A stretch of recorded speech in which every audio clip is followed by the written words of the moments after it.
Баршаңызға ассалаумағалейкум, қайырлы күн құрметті достар.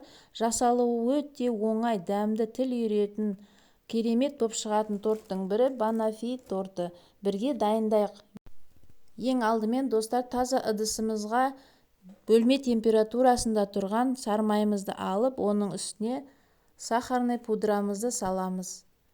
Енді 2 сары жұмыртқаның сарысын саламыз және оларды жақсылап біріктіреміз. Біркелкі болғанша осылай араластырамыз. Үстіне ұнымызды салып, біркелкі болғанша араластырамыз.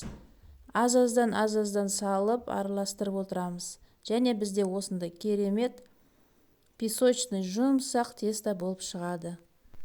Дайын болған тестамызды осылайша қалыпқа орналастырып шығамыз.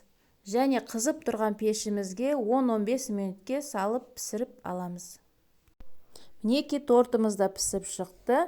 Енді осылайша 2 сағатқа суыға қалдырамыз. Енді тортымыз суығанша кремімізді жасаймыз.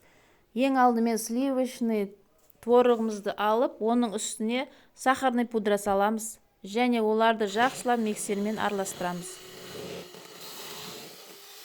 Бізде осындай пышный керемет крем шығу керек.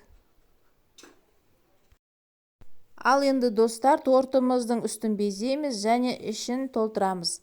Ең алдымен осындай вареный сгущенкамызды алып, үстіне жақсылап жағып шығамыз. Және банандарымызды турап, үстін осылайша безеп шығамыз.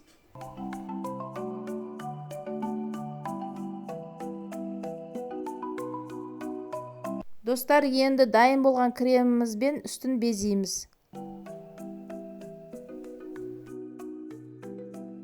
Достар, және де үстіне какаодан сеуіп, әсемдеп қойсаңыздар болады.